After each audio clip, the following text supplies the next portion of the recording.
Hello and welcome back to this Downful Idealistic Crusade. This video is an update on the situation regarding the so-called Schumacher cut of Batman Forever, which alludes to the much darker version of the film with many of the original subplots, character beats, and the original sequencing of the film intact. For those unaware, the theatrical release of Batman Forever in 1995 was significantly altered from the original, really the original version of the film.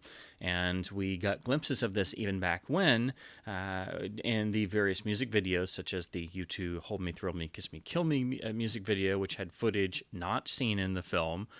There was also, of course, the DC Comics adaptation, which I have here, which even included the original cut opening, which was not used in the film, and the whole opening third was completely restructured, which did harm a lot of the film's opening flow in order to simply get what we get in the theatrical cut of Batman suiting up and swinging into action right as the film starts. Originally, it came more like 10 to 12 minutes into the film and made a lot more sense, actually, as with pretty much everything in terms of how this film was changed or altered. But we also lost critical subplots and pretty much the whole heart of the Bruce Wayne story arc, which is the whole point of the film and the meaning of the title Batman Forever. However, there's enough of this left in the film that, along with the glimpses we've had over the years and the discussion of the different elements, that you can actually get a sense of this. And a lot of us who grew up with this film and have always felt like we had to defend it because so many people want to group it in with Batman and Robin. This is what I think a lot of us have picked up on over the years. And the more you look at the film again and the more you rewatch it as an adult and you come back to it and you start to look at its construction and what the story is doing and the core themes it's playing around with, the more it's like following a trail of breadcrumbs. And when you learn about all the footage that was removed and the significant re-editing of the whole opening third of the film, and you read the comic adaptation, and most of all when you read Peter David's Novelization, which was also released in 1995, you get the view of, in a lot of cases, a radically altered film. And so the notion of there being a director's cut or Schumacher cut of the film is very important, because this whole notion got first discussed openly in certain ways back in 2005 when the special edition DVD came around, and it was hoped for and rumored that perhaps Joel Schumacher would get to come back and make a new cut of the film better reflecting the original intended version. He did express some significant desire to be able to do this, but unfortunately it just never came to pass, and Warner Brothers just had made a new master of the theatrical cut for their box set. However, they did include a handful of deleted scenes from what seems to be a work print, because they have on-set audio, they don't have finished effects or anything, but it gave us a tantalizing glimpse of all of this stuff that us fans who have hoped for this material to show up in some form for all these years, it got our mouths watering again. So that's all we've had officially. And anytime this gets brought up, there's not much to go on, unfortunately. But we do at least have some production materials. We do have some footage from a work print, so it's sort of almost the same situation with the footage we have that's included as a bonus for Superman 4, which did have a much longer cut that was only shown at a sneak preview one time. However, the Warner Archive division is trying to reconstruct and find that lost Superman 4 cut version in terms of it being a longer, complete version of the film. So in one of their question and answer podcasts, I did actually get to ask George Feltenstein, who's the head of the Archive division, and he was kind enough to answer my question about Batman Forever and did there really exist anything in the vault, because people have talked about seeing a longer version. Particularly about a little while ago, Akiva Goldsman, the final screenwriter on the film, talked about seeing a longer version that had all the stuff they had originally put in there still in place, and how he hoped it could get released.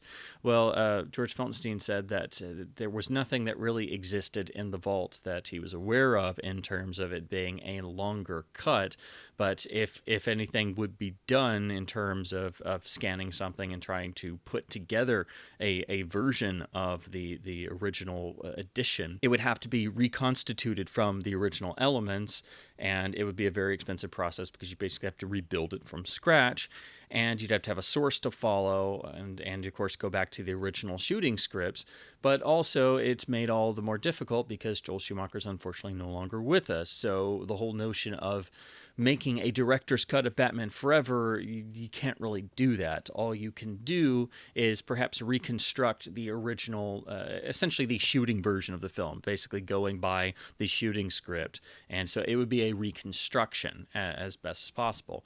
However, it's unfortunately the view seemingly of the Warner Company that there wouldn't really be a significant fan base to warrant the cost of doing so. Well, there definitely is a fan base. There is a Twitter following, which I was very pleased to see a couple years ago, and is still ongoing under the release the Schumacher cut handle. So that's a hashtag you'll see floating around. And I myself have talked about it endlessly. I've defended this film my whole life, it seems. I have even done an entire audio commentary defending the film and talking about the cuts and how it is so important to see this film restored to its original intended presentation, and how that would affect everyone's opinion of the film. So if you're curious, I'll have a link to that in the description below.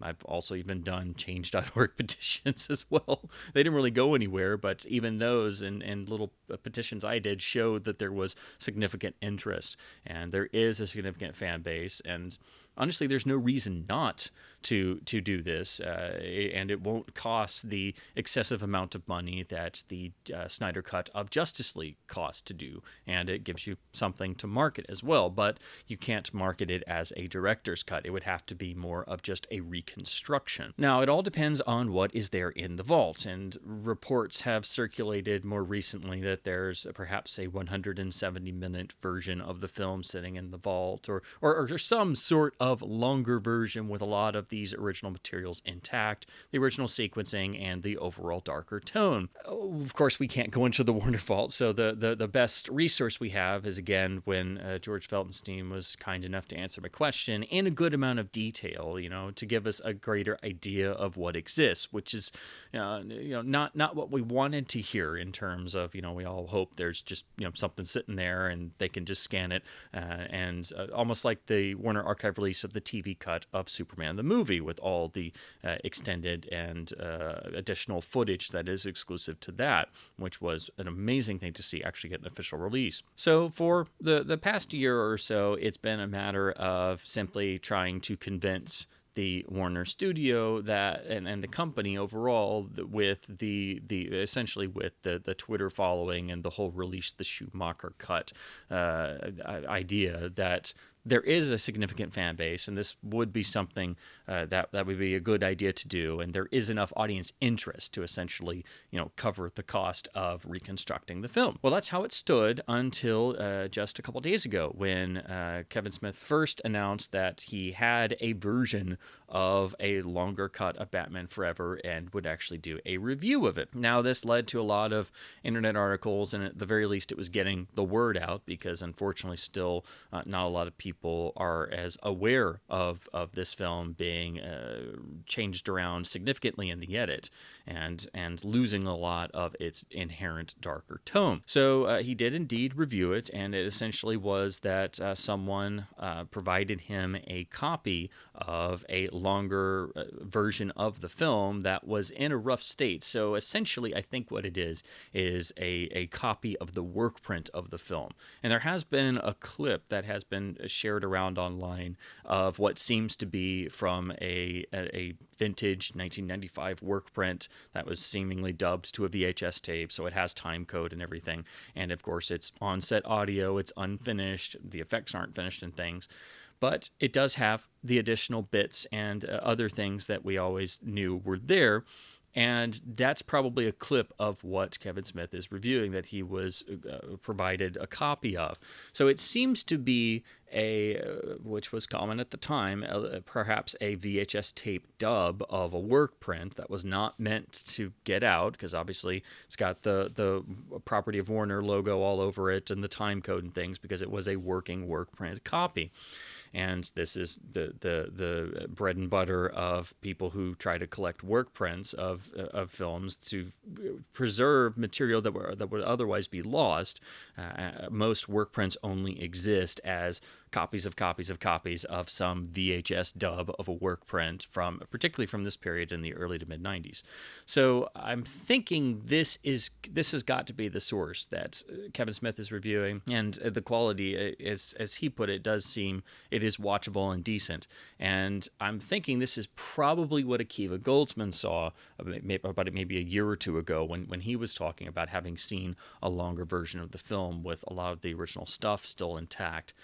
And this would fit with what George Feltenstein said, that there was no particular film element that he knew of in the vault, but it was not outside the realm of possibility of just being an expensive process. You have to convince the studio of its worth, and you'd have to basically rebuild the films from scratch and hope all the elements were there. So this has led me to put all this together and pretty much determine that this new instance of there being a so-called Schumacher cut, or really an original edit of the film, is most likely the original work print, and it being a many generations away dub copy of said work print from early 1995. However, what's most notable in terms of the overall review we're hearing is we have the original sequencing intact. So this opens with Two-Face breaking out of Arkham and the Bat Must Die written on the wall, seemingly in blood.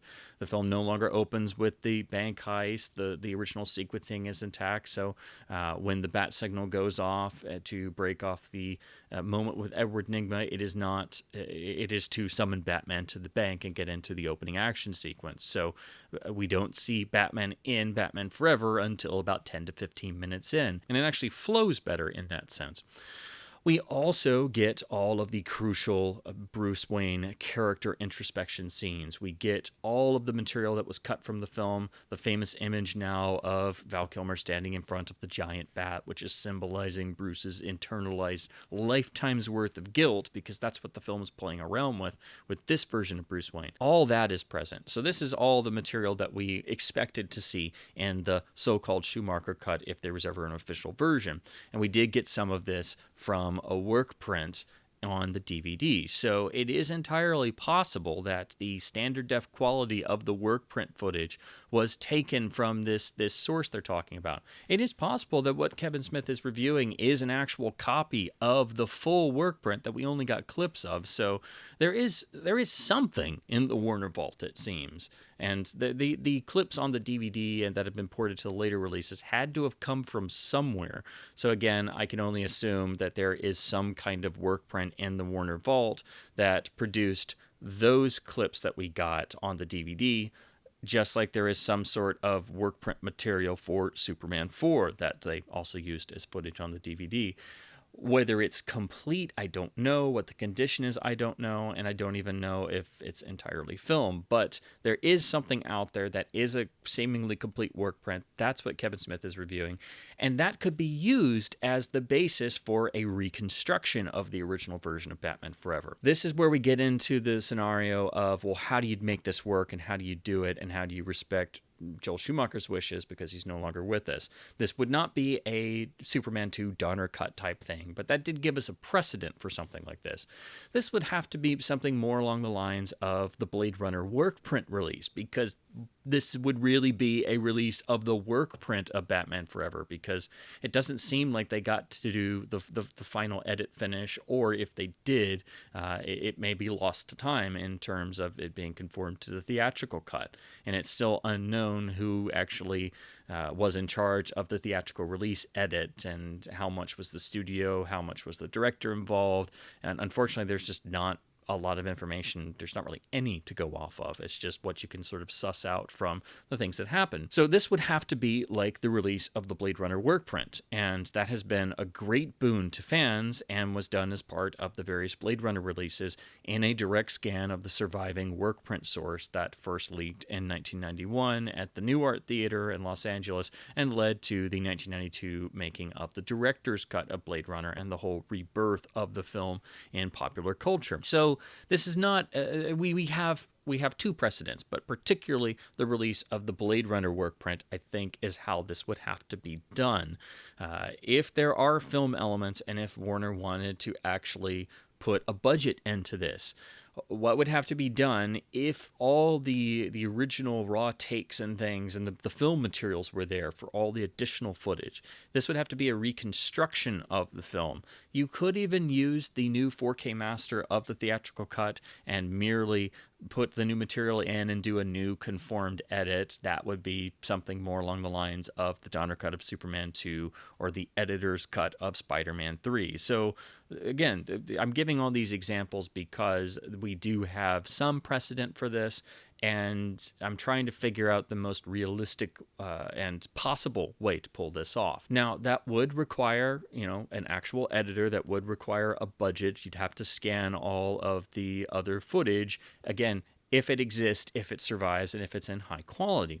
Now, if there is a complete workprint in existence, or enough with all of the various materials, or at least more than what we got on the DVD, and there does seem to definitely be at least some complete working version that is now being reviewed, and what Kevin Smith is talking about, if it's film-based, we could perhaps see a Warner Archive release of just a direct scan of that and it be sold as the work print, like the Blade Runner work print. So that would sort of be like a cross between the release of the Blade Runner work print and the release of the TV cut of Superman.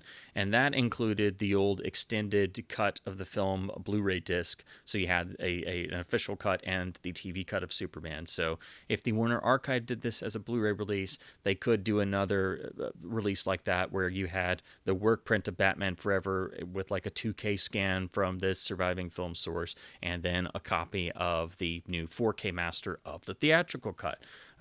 So none of this is outside the realm of possibility. It's just what exists in the vault. What is the source of this version that Kevin Smith got to do his review of?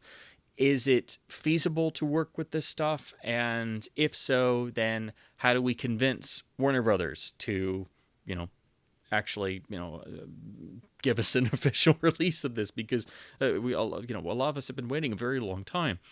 Now, in terms of what this does for the film, I think it will dramatically improve things. However, it's not going to fix every problem that everybody has with Batman Forever. There are still going to be a lot of the same underlying issues that people like to point out. And it's going to make the overall experience better because you're getting the complete and intended story arc for all the characters. Another interesting thing that Smith noted, we're also in this work print version getting a lot of the original on-set audio. The film did have extensive ADR and dialogue re-recording throughout. And what they seem to be indicating is in this work version that a lot of the takes are much more natural and grounded and not as grandiose or getting into more over-the-top territory, particularly for the villains played by Tommy Lee Jones and Jim Carrey, that it's much more believable and grounded in a sort of reality, which also befits having the full Bruce Wayne introspective character arc and the greater darkness that was written, shot, and intended, and that it makes the overall tone much more consistent. This is something we've heard a little bit before in all the various interviews and bits of information that you can glean and try to put together, that originally there was a lot of material or a lot of extra takes of Jim Carrey that were just never used, and some of it would probably be a bit more realistic or grounded or a bit less over the top, and it seems the theatrical cut tried and strove for got to make it as entertaining as possible, because this was also the studio's attempt to resell the Batman franchise and to bring in a more a kid audience. So the film was deemed necessary to have at least some element of being more kid friendly after the negative reaction by some to Batman Returns.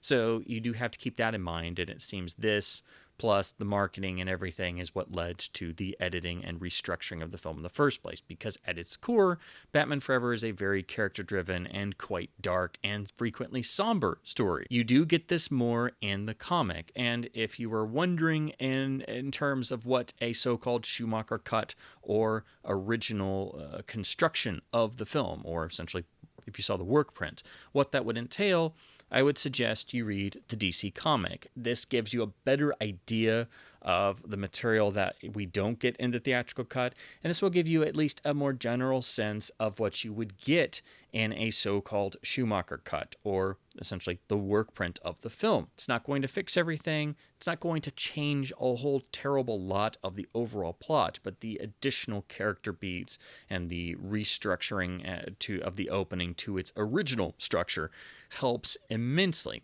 And so these improvements and the overall improvements in the film will, I think, help to finally get the film a better and more understanding reception in terms of what it was trying to do in the first place, because its intentions are much more clear.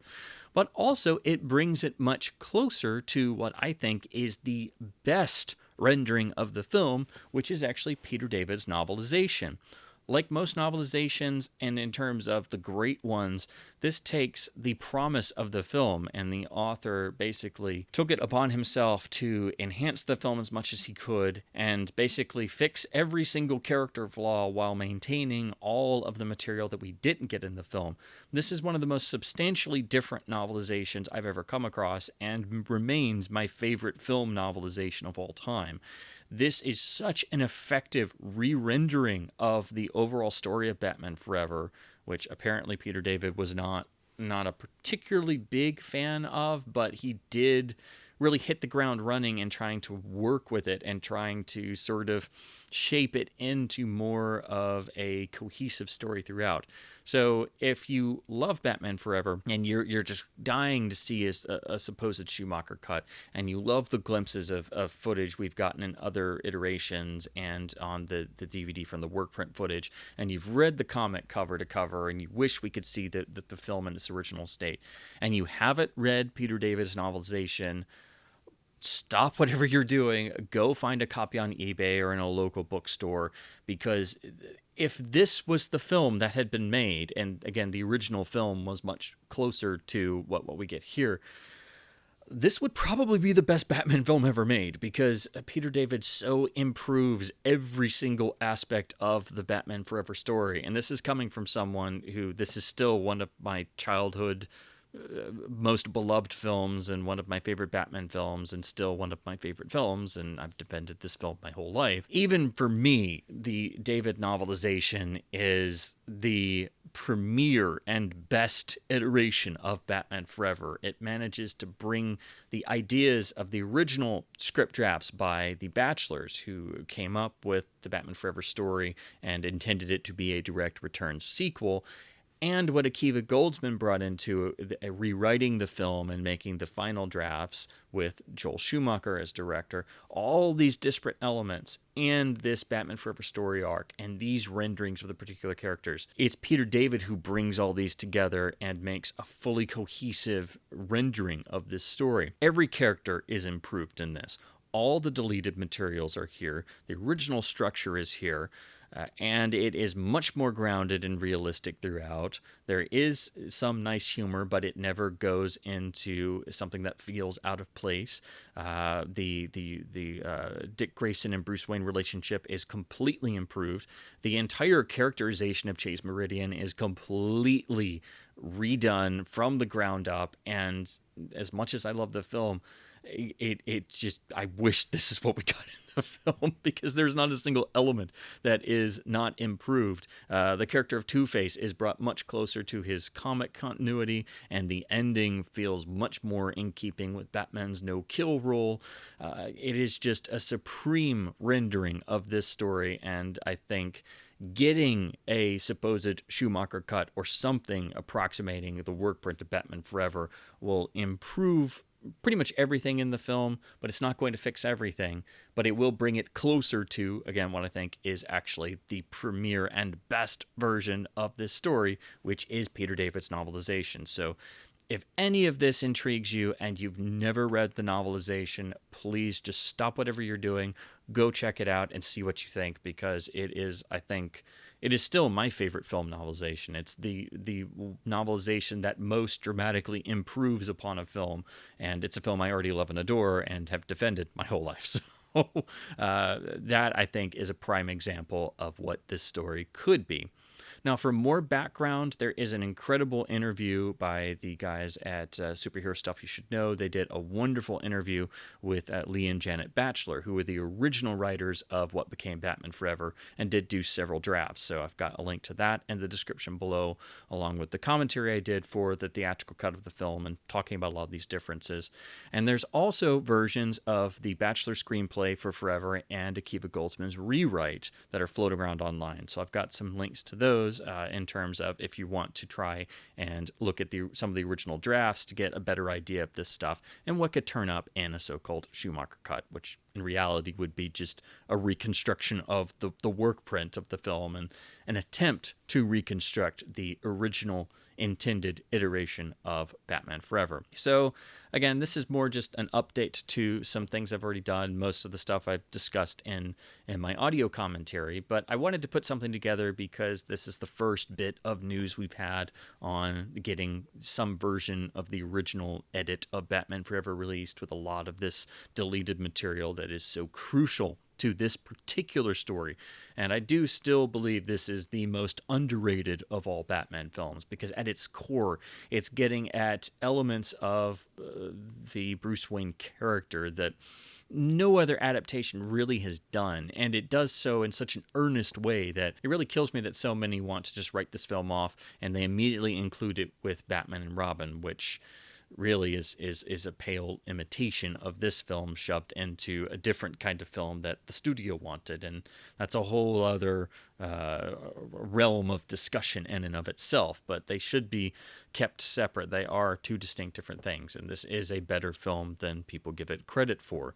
So having a version more closely aligned with how the film was written, shot, and intended to be would definitely help its standing. And however this comes to pass, there really should be a release of whatever Warner has access to, depending on what exists in the vault, what exists in various film holdings, and if Warner decides they want to actually put an actual budget behind this. It's just, it all depends on what's there, and we don't have any other information about it. So at least we do have some more public awareness now with Kevin Smith talking about this cut that he received.